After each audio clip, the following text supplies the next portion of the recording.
Israelite family, what it do? What it do, everybody? Brother Judy Israel with a couple of words to share with everybody. And I'm going to call this one Israelite family.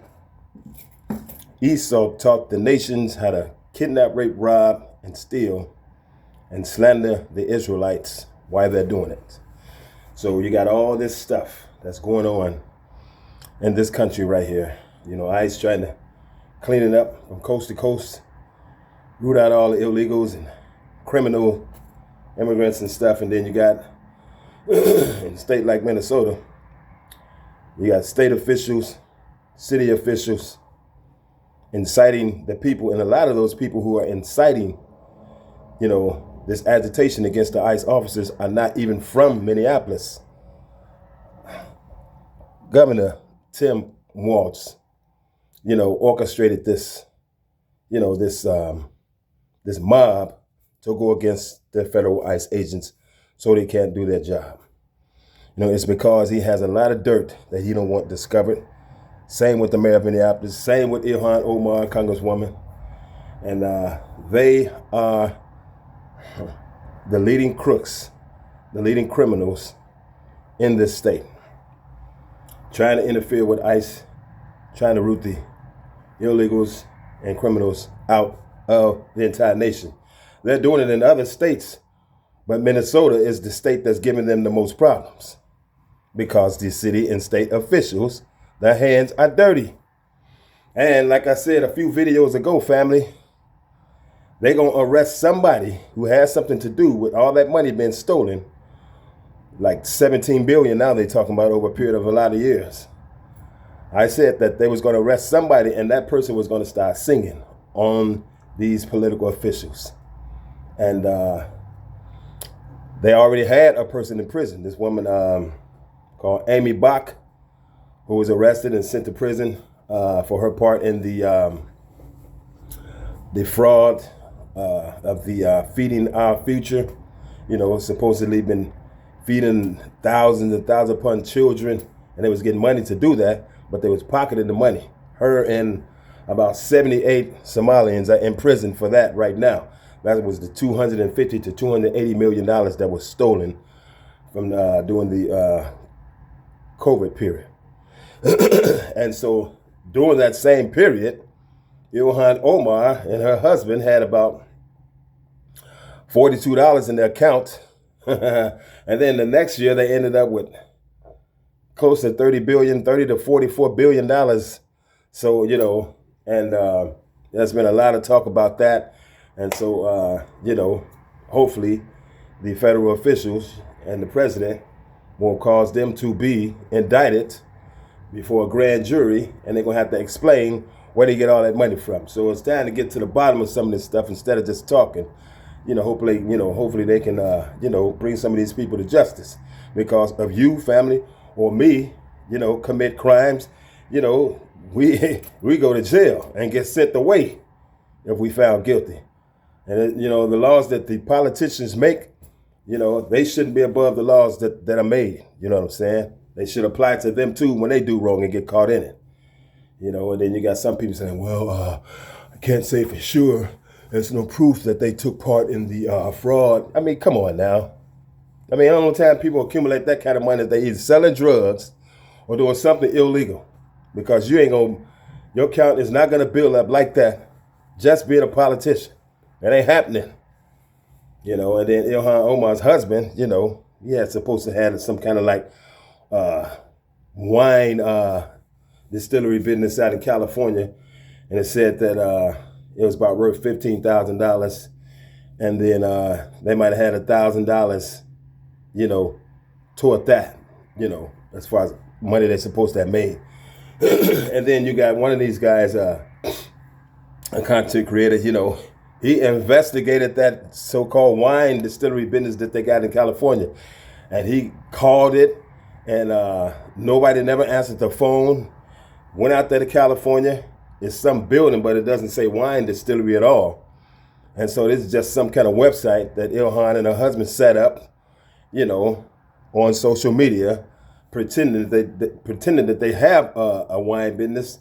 And the guy who was investigating that, there was no way to prove that there was a wine distillery businesses out there, and nobody answered the phone. It just say it kept just saying every time he called, it was like source is busy, source is busy.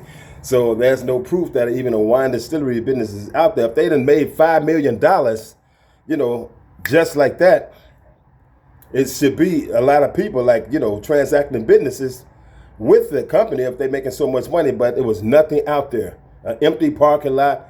So I mean, the truth is coming to the light, and they're asking Ilma questions about it. And the cat got her tongue. She's silent. That's guilt. You know what I'm saying? Because if you then accumulated so much money, you and your husband or what have you, you are proud that you did something right. And a lot of people, they want to show other people how to make money, and they, set themselves up to show other people how to get rich quick like they did. But she's silent when people ask questions about how they got so much money so fast. You know what I'm saying? But all the truth will be coming to the light. And this is just the nature of Psalm 83.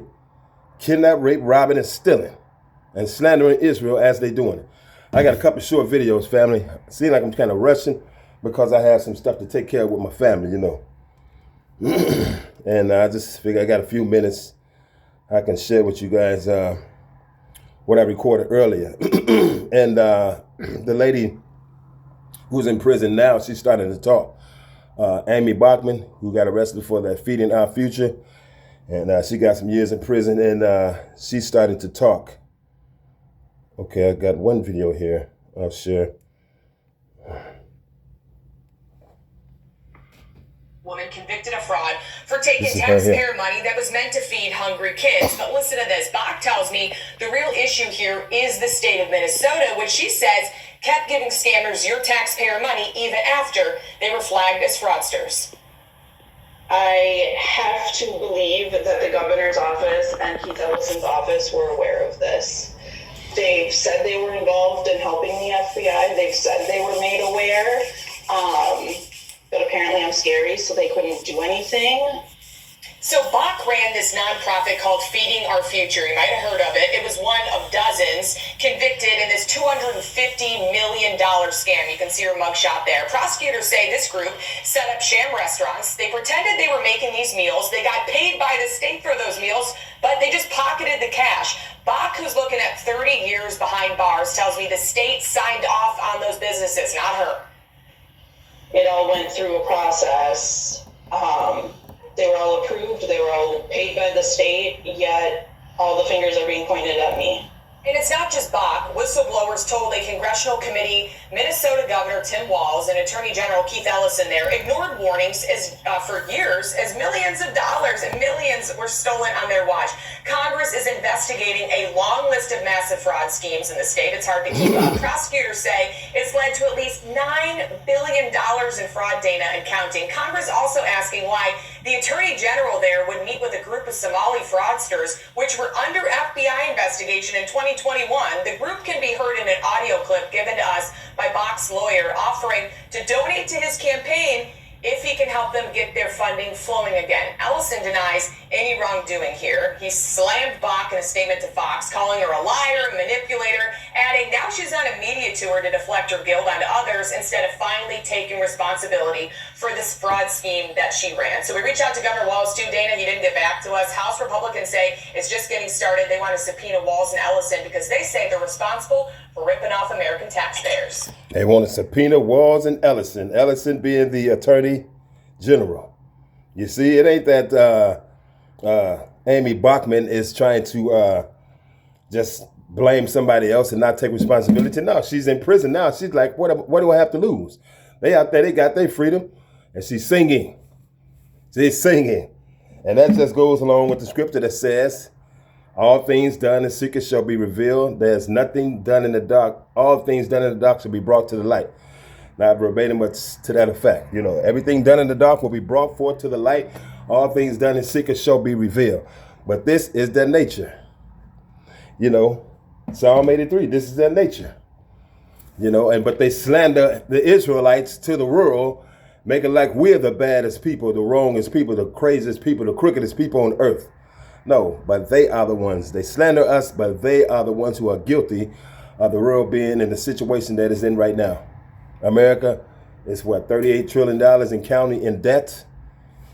With no Israelites handling all that money coming in, being made, being printed, being dished out and given to other countries and stuff. Esau and the Gentiles run America. They are responsible for the $38 trillion debt that this country has. You know what I'm saying? So family, I'm going to get out here and meet my family. And y'all be tuned for something I'll have to share for the Sabbath. Okay, so until next time, may y'all bless each and every last one of you. I'm Brother Judah Israel for those who don't know me.